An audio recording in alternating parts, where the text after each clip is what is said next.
నెరవేర్చడానికి ఇంత వయసు వచ్చింది, ఇక నువ్వే నెరవేర్చాల్సిన బాధ్యత ఎవరిదో తెలుసా? పరమ తండ్రిది. యేసయ్య సువార్త గురించి ప్రకటిస్తూ అనేక ఆత్మలు రక్షించి దేవుడు బాధ్యత నెరవేర్చే వ్యక్తివై ఉండాలి, వ్యక్తిరాలువై ఉండాలి. దేవుడికి స్తోత్రం చెప్పండి, గట్టిగా చెప్పండి.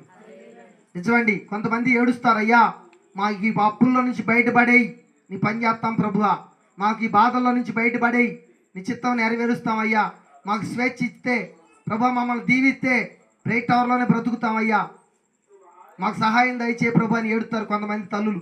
నేను గమనించానండి చాలామందిని. దేవుడు కాస్త ఆ కష్టాల నుంచి బయటలోనే ఇంకా దాచిపెట్టాలని పోతానే ఉంటారు. ఇంకా అరే ఒకప్పుడు వేదన, ఒకప్పుడు బాధ, ఒకప్పుడు శ్రమ, ఒకప్పుడు ఆవేదన కుటుంబంలో, కానీ దేవుడు ఈరోజు నాకు స్వేచ్ఛనిచ్చాడు, తినడానికి కాస్త ఆహారం పెడుతున్నాడు, ఉండటానికి అంత నివాసం ఉంది, నా పిల్లల జీవితం కట్టబడింది, ఇక నాకేం కావాలి? నా ఆత్మను రక్షించిన దేవుడిని నేను ప్రకటించాలి కదా. నీలాగా నశించి